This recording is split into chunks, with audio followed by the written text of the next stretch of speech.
కావలసిన సామగ్రి: పసుపు, కుంకుమ, అక్షితలు, తోరం, పూలు, పండ్లు, ఆకులు, దీపం, గంట, పంచపాత్ర సిద్ధం చేసుకోండి.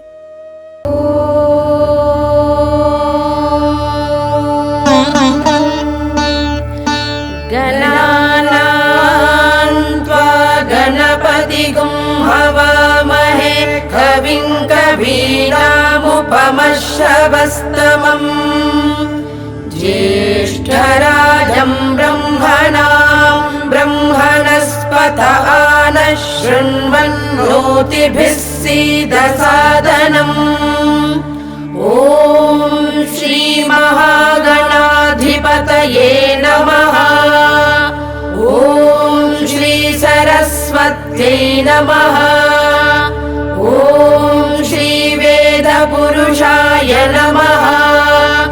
ఓం శ్రీ గురుభ్యో నమః.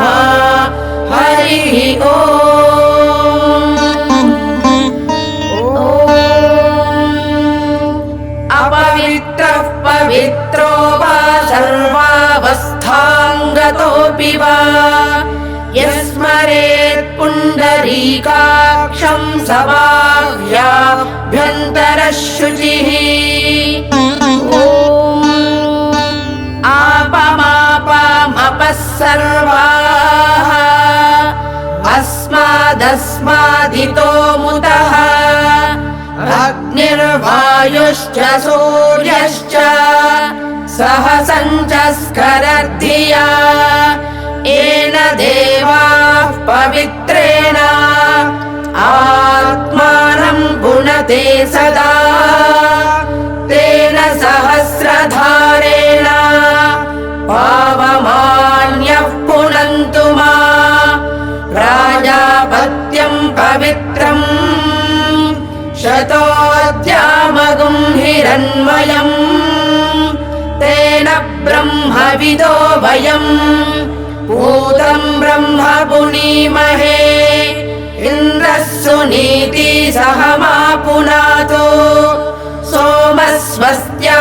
వరుణः సమీచ్యా యమో రాజా ప్రమృణాభిః పునాతు మా జాతవేదామోర్జయంత్యా పునాతో. ఓం భూర్భువః శుభో భూర్భువః శుభో భూర్భువః శుభః. ఆదౌ దీపారాధనం కృత్వా ఓం ఉద్దీప్య స్వజాతవేదోపఘ్నన్నిదరతిం మమ పశోగుశ్చ మహ్యమావహ జీవనం చ దిశో దిశా. ఓం భోదీప బ్రహ్మరూపేణ సర్వేషాం హృది సంస్థితః అతస్త్వాం స్థాపయామ్యద్య మదజ్ఞానమపాకురు. ఓం అగ్నినాగ్నిః సమిధ్యతే దీపవర్తిరన్యవర్తినా ప్రజ్వాల్య అగ్నినాగ్నిః సమిధ్యతే గృహపతిర్యువా హవ్యవాజుహ్వాస్యః. ఓం ధ్రువంతే రాజా వరుణో ధ్రువం దేవో బృహస్పతిః ధ్రువంత ఇంద్రశ్చాగ్నిశ్చ రాష్ట్రం ధారయతాన్ ధ్రువం. ఓం దేవీం వాచమజనయంత దేవాస్తాం విశ్వరూపాః పశవో వదంతి సా నో మంద్రేషమోర్జందుహానాధేనుర్వాగస్మాన్నుపసుష్టుతైదో అయం ముహూర్తః సుముహూర్తోస్తు.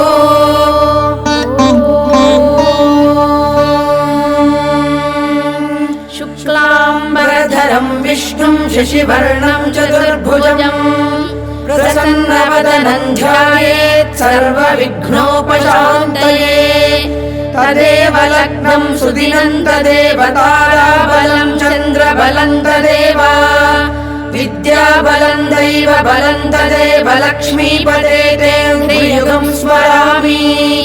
यः शिवो नाम रूपाभ्याम् या देवी सर्वमङ्गला तयोः संस्मरणात् पुंसाम् सर्वतो जयमङ्गलम् यत्र योगेश्वरः कृष्णो यत्र पार्थो धनुर्धरः तत्र श्रीर्विजयो भूतिर्ध्रुवा नीतिर्मतिर्मम स्मृते सकलकल्याणभाजनै यत्र जायते पुरुषन्तमजम् नित्यम् व्रजामि शरणम् हरिम् सर्वदा सर्वकार्येषु नास्ति तेषाममङ्गलम् येषाम् हृदिस्थो भगवान् मङ्गलायतनो हरिः लाभस्तेषाम् जयस्तेषाम् कुतस्तेषाम् पराभवः येषामिन्द्रीवरश्यामो हृदयस्थो जनार्दनः आपदामपहर्तारम् दातारम् सर्वसम्पदाम्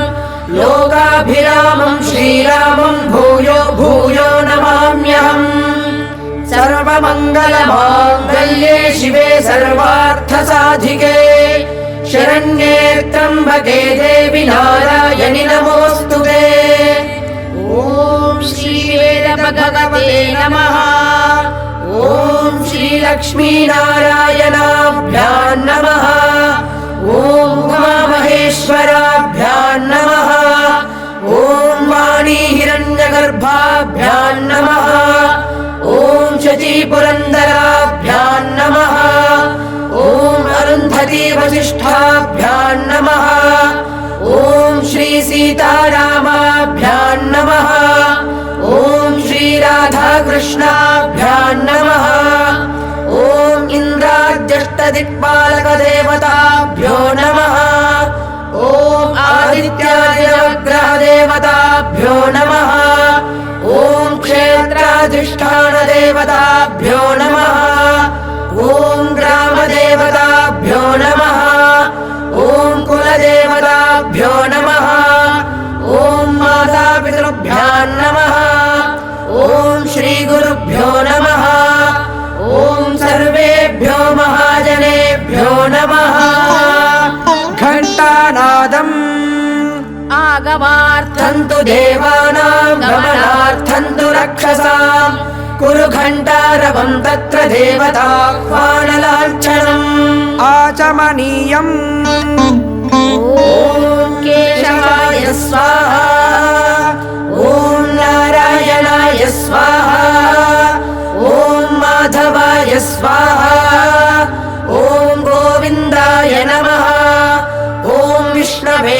नमः ॐ मधुसूदनाय नमः ॐ त्रिविक्रमाय नमः ॐ वामनाय नमः ॐ श्रीधराय नमः ॐ ऋषिकेशाय नमः ॐ पद्मनाभाय नमः ॐ दामोदराय नमः ॐ सङ्कर्षणाय नमः ॐ वासुदेवाय नमः ॐ प्रद्युम्नाय नमः ॐ अनिरुद्धाय नमः ॐ पुरुषोत्तमाय नमः ॐ अधोक्षजाय नमः ॐ नारसिंहाय नमः ॐ अच्युताय नमः ॐ जनार्दनाय नमः ॐ उपेन्द्राय नमः ॐ हरये नमः ॐ श्रीकृष्णाय नमः ॐ ऋग्वेदाय नमः ॐ यजुर्वेदाय नमः ॐ सामवेदाय नमः ॐ अथर्ववेदाय नमः श्रौताचमनम् ॐ तत्सवितुर्वरेण्यर्गः स्वाहा भर्गो देवस्य धीमहि स्वाहा धियो यो नः प्रचोदयात् स्वाहा आपो हिष्ठामयो भुवः भूतोच्चाटनम् उत्तिष्ठन्तु भूतपिशाचाः एते भूमिभारकाः एतेषामविरोधेन ब्रह्मकर्म समारभे अपक्रमान्तु भूतानि पिशाचाः सर्वतो दिशम् सर्वेषामविरोधेन पूजा कर्म समारभे अपसर्प पान्तु ये भूता भूमि संस्थिताः ये भूता विघ्नकर्तारस्ते नश्यन्तु शिवाग्नया आसन संस्कारः पृथिव्याः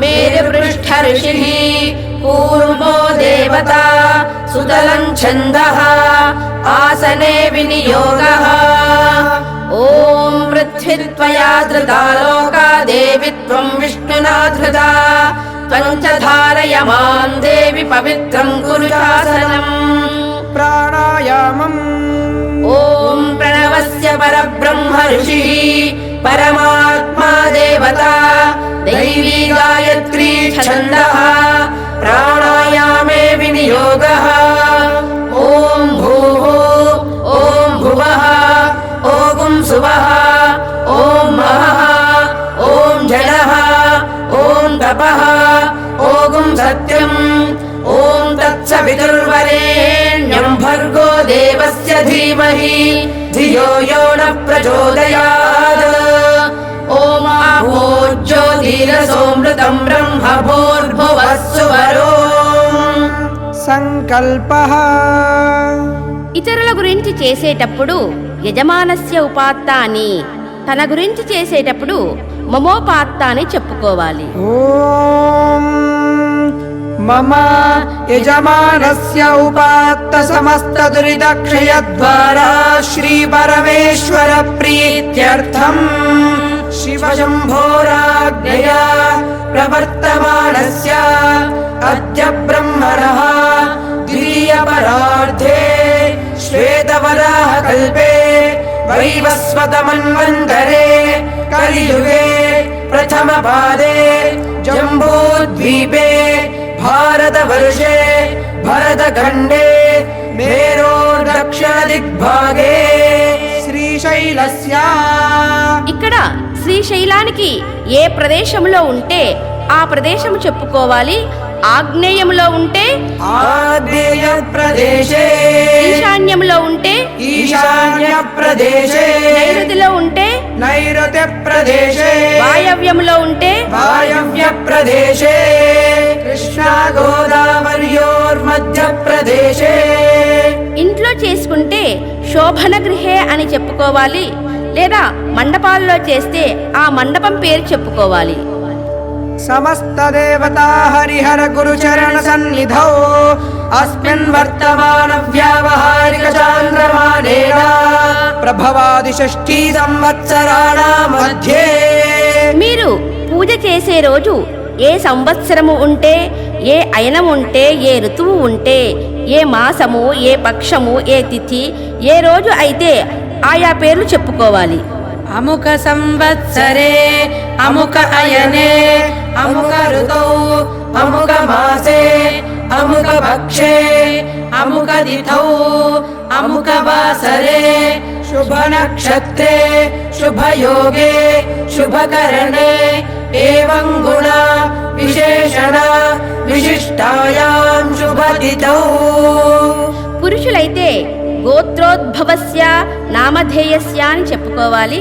స్త్రీలైతే గోత్రోద్భవాయాః నామధేయాయాః అని చెప్పుకోవాలి. అముక గోత్రోద్భవస్య అముక నామధేయస్య అముక గోత్రోద్భవాయాః అముక నామధేయాయాః అస్మాకం సహ కుటుంబానాం క్షేమ స్థైర్య ధైర్య విజయ అభయ ఆయురారోగ్య ఐశ్వర్యాభివృద్ధ్యర్థం ధర్మార్థ కామమోక్ష చతుర్విధ ఫల పురుషార్థ సిద్ధ్యర్థం పుత్రపౌత్రాభివృద్ధ్యర్థం సర్వదా సర్వకార్యేషు దిగ్విజయ సిద్ధ్యర్థం అఖండ దుర్గా లక్ష్మీ సరస్వతీనాం అనుగ్రహ సిద్ధ్యర్థం ఇహ జన్మని పూర్వజన్మని జన్మాంతరేషు కాయిక వాచిక మానసిక కృతానాం జ్ఞాతకృతానాం అజ్ఞాతకృతానాం సమస్త దోషానాం పరిహార ద్వారా మమ जन्मलग्नवशात् नामलग्नवशात् जन्मनक्षत्रवशात् नामनक्षत्रवशाच्च सम्भावितानाम् अष्टमशनि अर्धाष्टमशनि कुजग्रह कालसर्पादिदोषाणाम् परिहारद्वारा आदित्यादिनवग्रहाणाम् ये ग्रहाः अरिष्टस्थानेषु स्थिताः तेषाम् ग्रहाणाम् सर्वारिष्टपरिहारद्वारा शुभफलाप्त्यर्थम् ये ग्रहाः शुभस्थानेषु स्थिताः तेषाम् ग्रहाणाम् अत्यन्त अनुकूलत्वसिद्ध्यर्थम्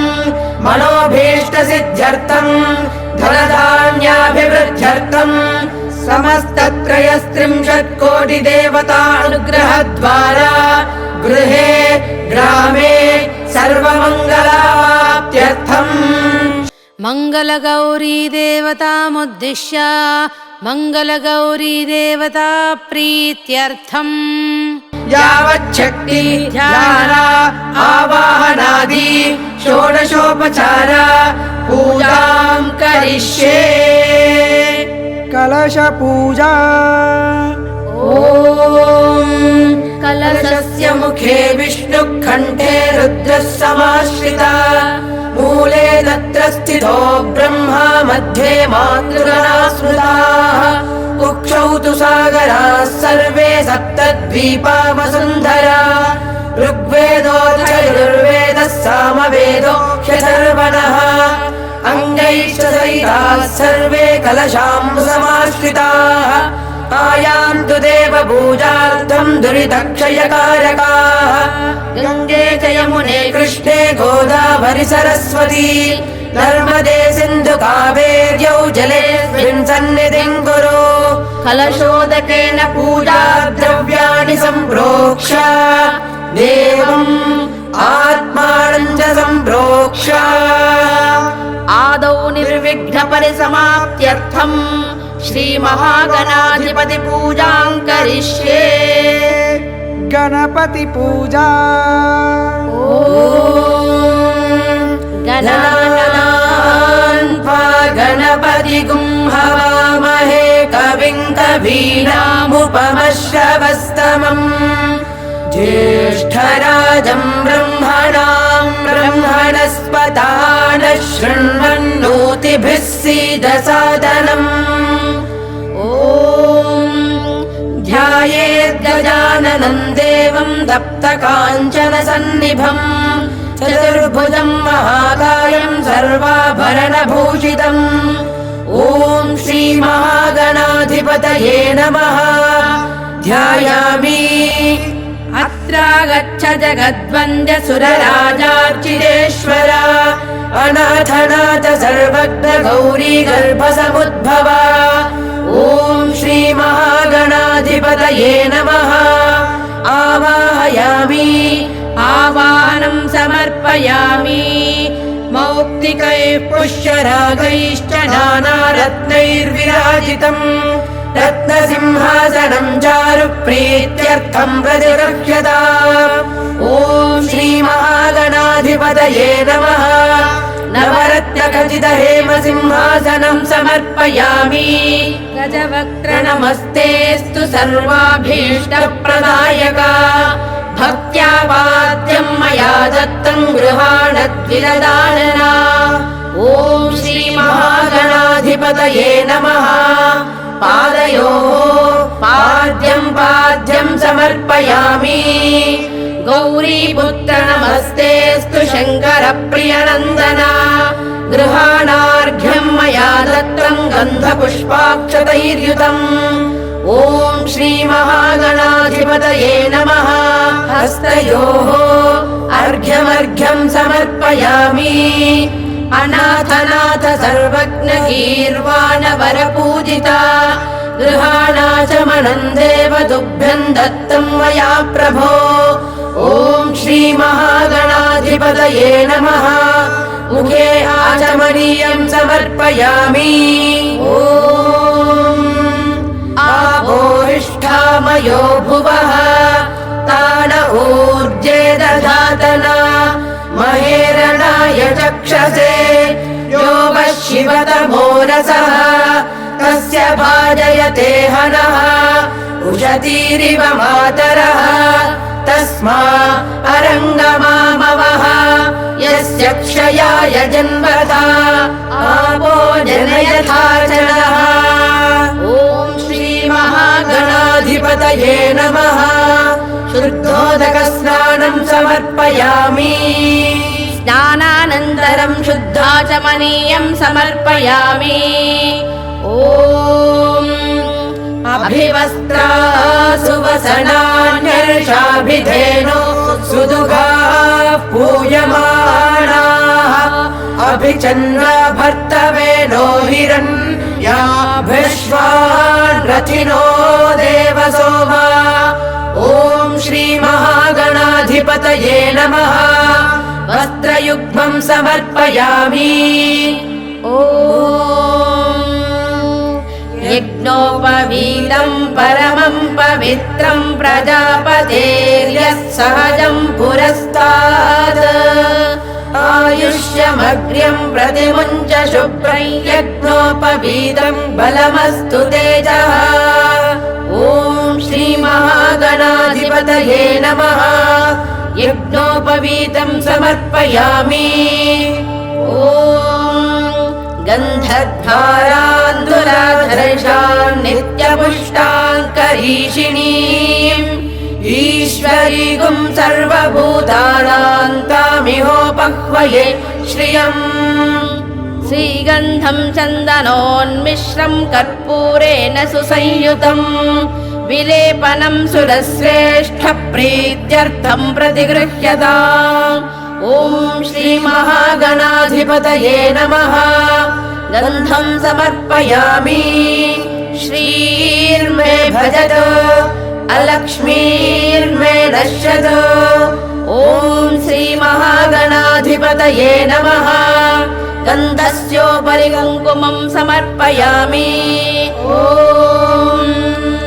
आयनेते परायणे दूर्वारोहन्तु पुष्पिणीः रथाश्च पुण्डरीकानि समुद्रस्य गृहा इमे ॐ श्रीमहागणाधिपतये नमः गन्धस्योपरि अलङ्करणार्थम् अक्षतान् समर्पयामि अथ पुष्पैः पूजयामि ॐ सुमुखाय नमः ॐ एकदन्ताय नमः ॐ कपिलाय नमः ॐ गजकर्णकाय नमः ॐ लम्बोदराय नमः ॐ विकटाय नमः ॐ विघ्नराजाय नमः ॐ गणाधिपाय नमः ॐ धूम्रकेतवे नमः ॐ गणाध्यक्षाय नमः ॐ फालचन्द्राय नमः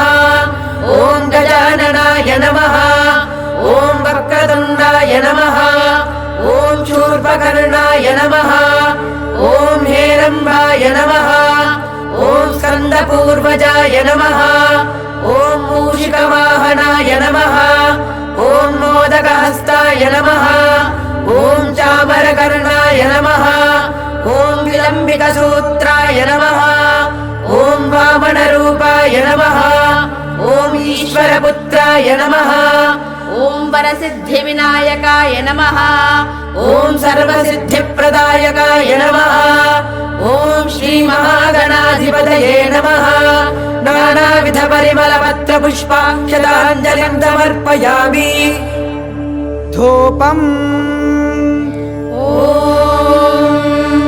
वनस्पत्युद्भवैर्दिव्यैर्नानागन्धैः सुसंयुतः आघ्रेयः सर्वदेवानां धूपोऽयं प्रतिगृह्यताम् ॐ श्रीमहागणाधिपतये नमः धूपमाघ्रापयामि दीपम् साज्यं त्रिवर्ति संयुक्तं मह्निना योजितं प्रियम् गृहाणमङ्गलं दीपं त्रैलोक्यतिमिरापः भक्त्या दीपं प्रयच्छामि देवाय परमात्मने त्राहि मां नरकाद्घोरात् दिव्यज्योतिर्नमोऽस्तु ते ॐ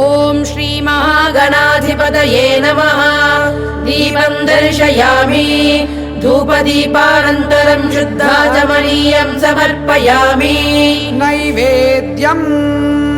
नैवेद्यं षड्रसोपेतं फलमोदकसंयुतं भक्ष्यभोज्यसमायुक्तं प्रीत्यर्थं प्रतिगृह्यताम् ॐ श्रीमहागणाधिपतये नमः महानैवेद्यं समर्पयामि ॐ भूर्भुवस्सुवः तत्सवितुर्वरेण्यं भर्गो देवस्य धीमहि धियो यो न प्रचोदयात् सत्यन्वर्तेन परिषिञ्चामि अमृतमस्तु अमृतोपस्तरमसि ॐ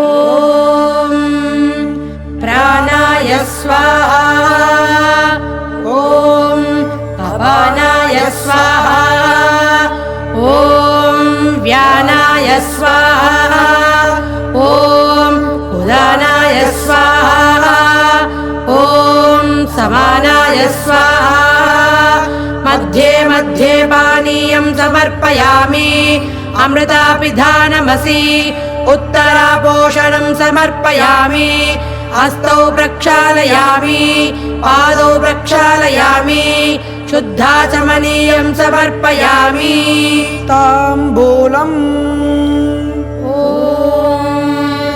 पूगीफलैः सकर्पूरैर्नागवल्लीदलैर्युतम् मुक्ताचूर्णसमायुक्तं ताम्बूलं प्रतिगृह्यताम् ॐ श्रीमहागणाधिपतये नमः ताम्बूलं समर्पयामि नीराजनम् ॐ हिरण्यपात्रं मधो पूर्णं दधाति मधव्योऽसानीति एकदा ब्रह्मण उपहरति एकदैव यजमान आयुस्तेजो ददाति ॐ श्रीमहागणाधिपतये नमः नीराजनं समर्पयामि मन्त्रपुष्पम् ॐ सुमुखश्चैकदन्तश्च कपिलो गजकर्णकः लम्बोदरश्च विकटो विघ्नराजो गणाधिपः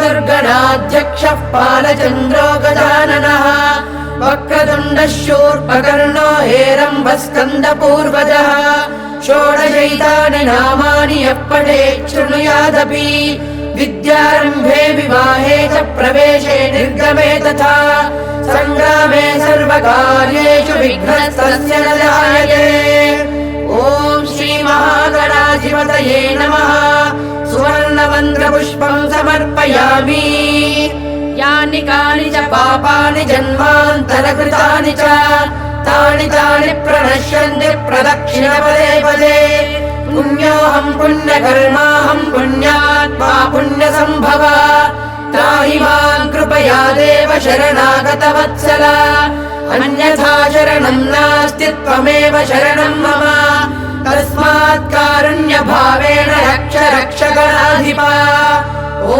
श्रीमहागणाधिपतये नमः आत्मप्रदक्षिणनमस्कारान् समर्पयामि यस्य स्मृत्या च नामोक्त्या तपः पूजा क्रियादिषु न्यूनं सम्पूर्णता याति सद्यो वन्दे गणाधिपम् मन्त्रहीनं क्रियाहीनं भक्तिहीनं गणाधिप यत्पूजितं मया देव परिपूर्णं ददस्तु ते अनया ध्यानावाहनादि षोडशोपचार पूजया भगवान् सर्वात्मकः श्रीमहागणाधिपति सुप्रीतो सुप्रसन्नो वरदो भवतु उत्तरेषु भकर्मण्य विघ्नमस्तु श्रीमहागणाधिपति प्रसादं शिरसा गृह्णामि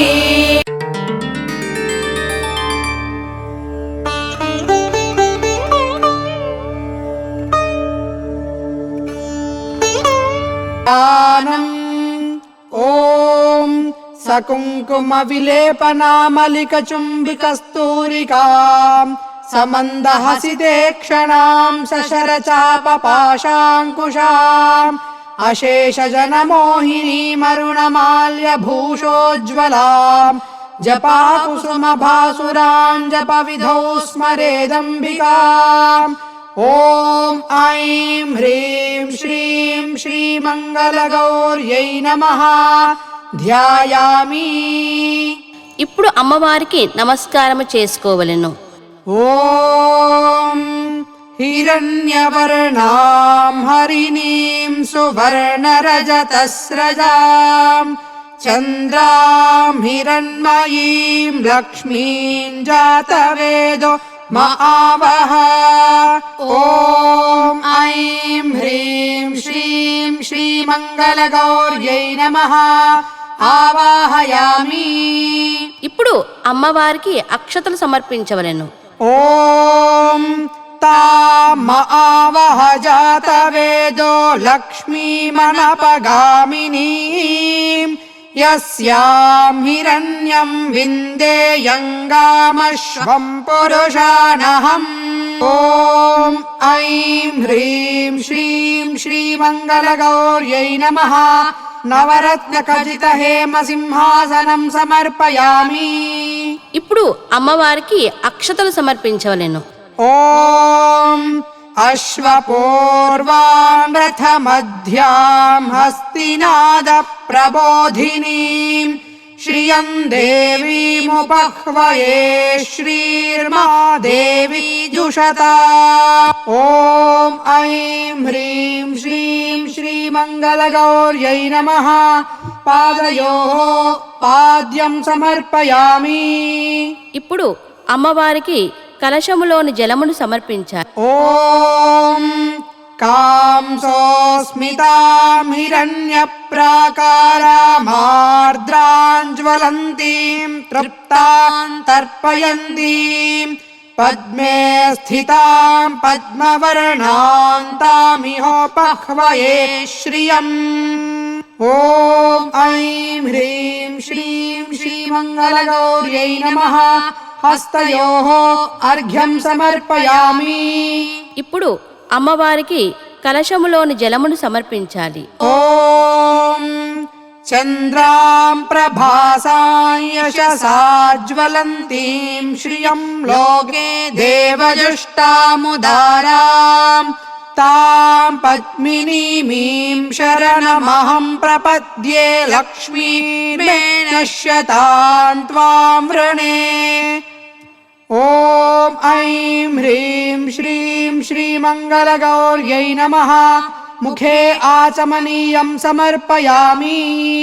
ఇప్పుడు అమ్మవారికి కలశములోని జలమును సమర్పించాలి. ఓం ఆదిత్యవర్ణే తపసోధిజాతో వనస్పతిస్తవ వృక్షోథ బిల్వః తస్య ఫలాని తపసా నుదంతు మాయా తరాయాశ్చ బాహ్యా అలక్ష్మీః ఓం ఆపోహిష్ఠామయో భువస్తాన ఊర్జే దధాతనా మహేరణాయ చక్షసే యో వః శివతమోరసస్తస్య భాజయతే హనః ఉషతీరివ మాతరః తస్మా అరంగమామవో యస్య క్షయాయ జిన్వథ ఆపో జనయథా జనః ఓం ఐం హ్రీం శ్రీం శ్రీమంగళగౌర్యై నమః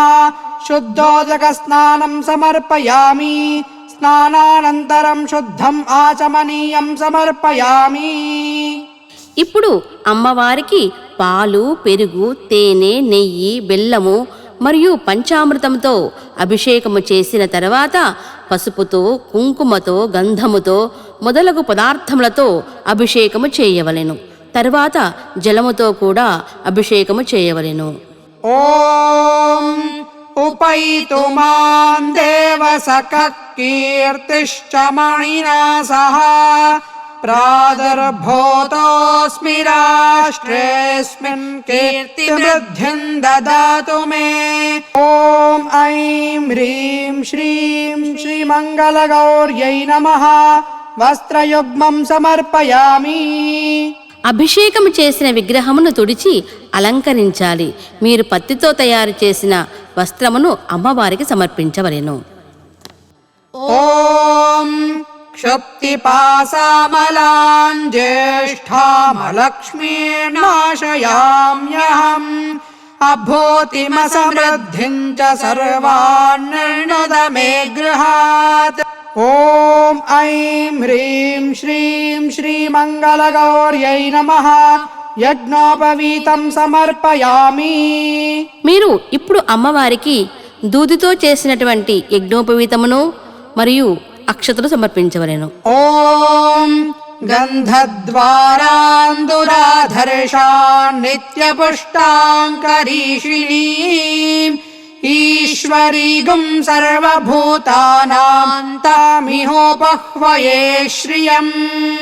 ఓం ఐం హ్రీం శ్రీం శ్రీమంగళగౌర్యై నమః.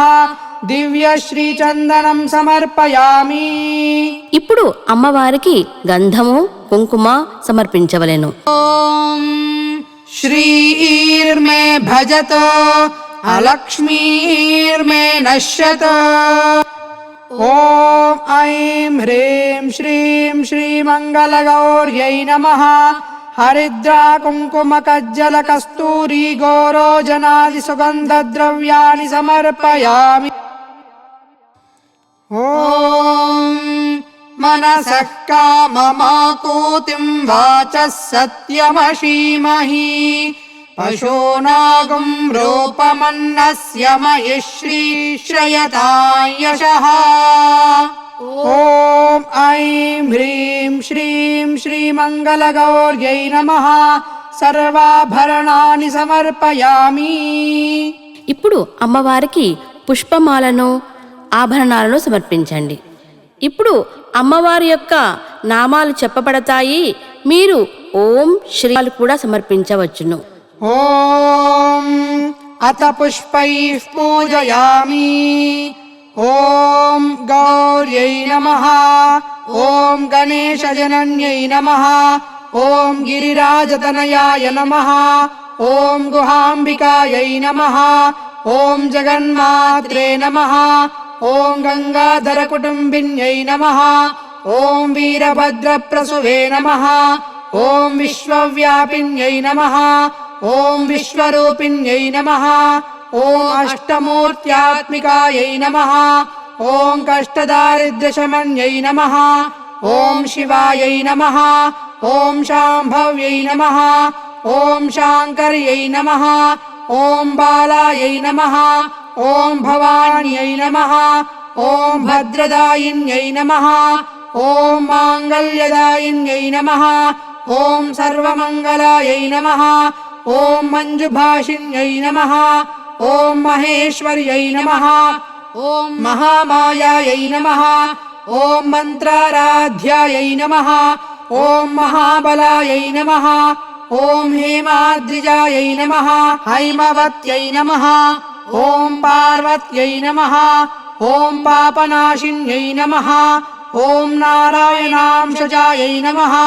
ఓం నిత్యాయై నమః. ఓం నిరీశాయై నమః. ఓం నిర్మలాయై నమః. ఓం అంబికాయై నమః. ఓం మృడాన్యై నమః.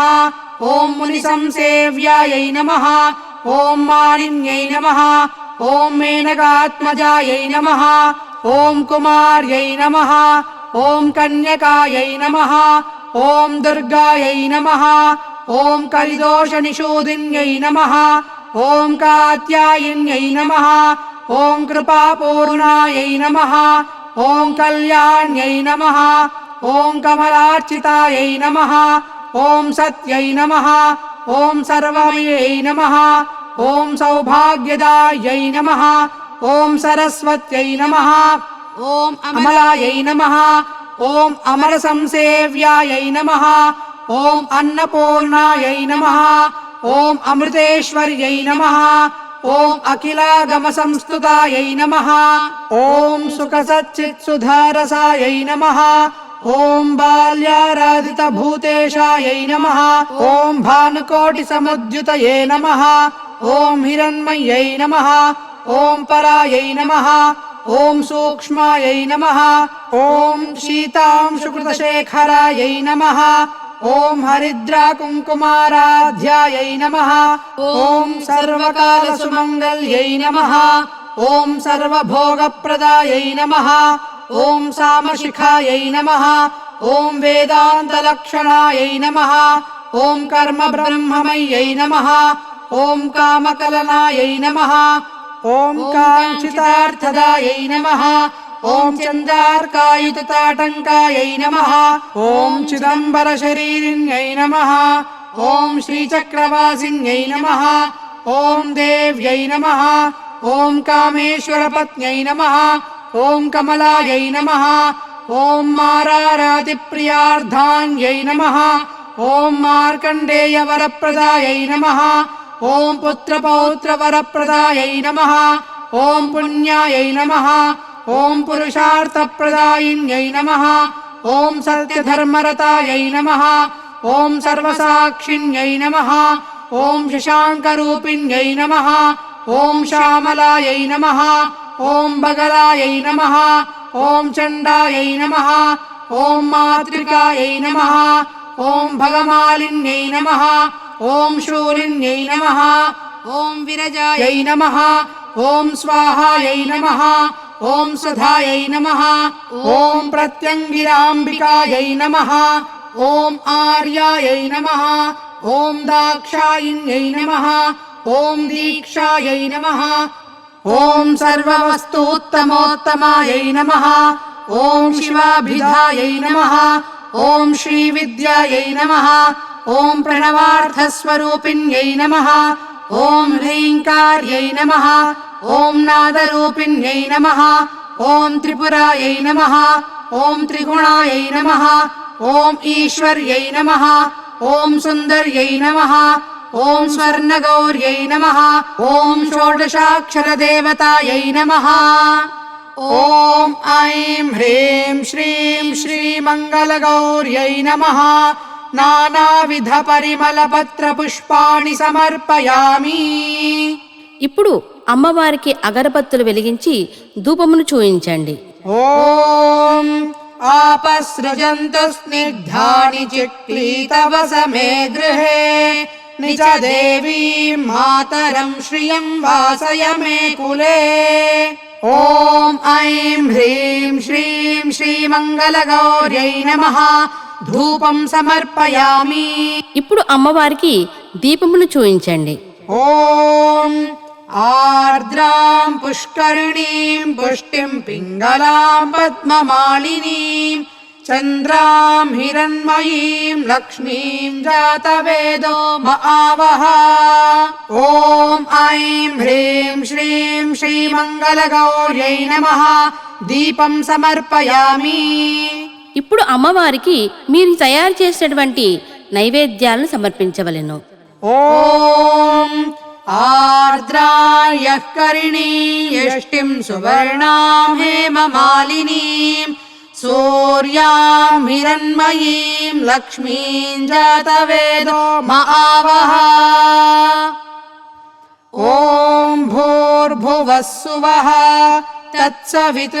తత్సవితుర్వరేణ్యం భర్గో దేవస్య ధీమహి ధియో యో నః ప్రచోదయాత్. ఓం ప్రాణాయ స్వాహా ఓం అపానాయ స్వాహా ఓం వ్యానాయ స్వాహా ఓం ఉదానాయ స్వాహా ఓం సమానాయ స్వాహా. మధ్యే మధ్యే పానీయం సమర్పయామి.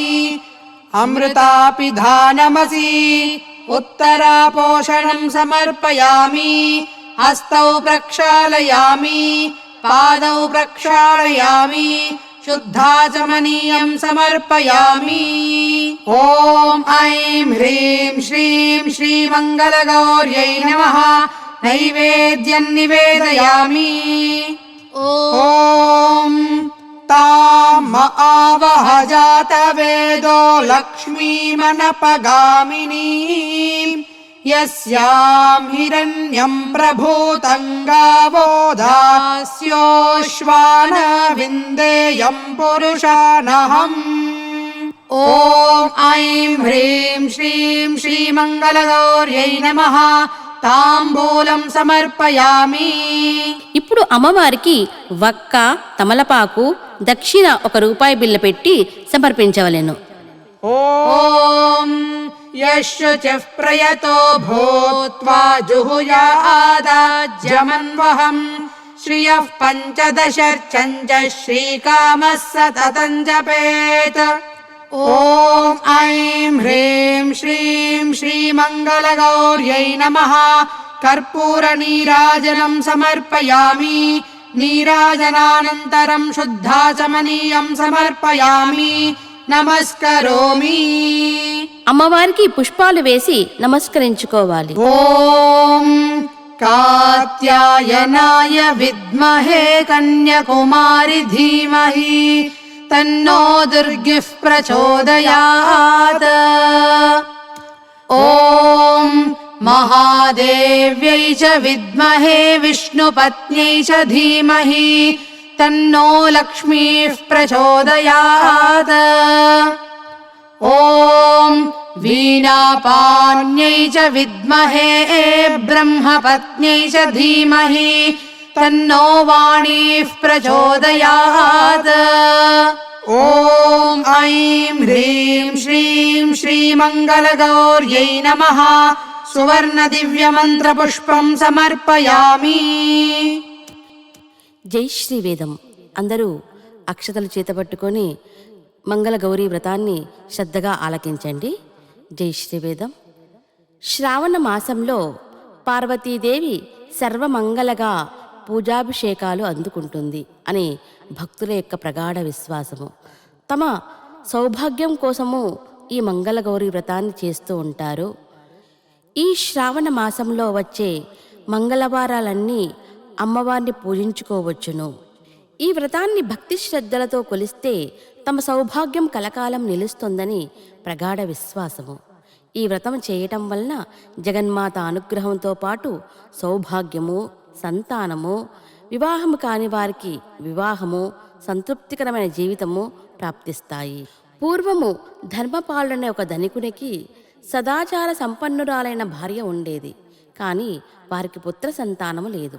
వారు ఎన్నో వ్రతాలు చేశారు, దానాలు చేశారు, కానీ సంతానము కలగలేదు. ఒకనాడు భర్త అనుమతితో భార్య తన ఇంటి ముందు నుంచి వెళ్లే భిక్షకుని జోలెలో బంగారము వేయగా అతను కోపించి సంతానము కలగకుండుగాక అని శపించాడు.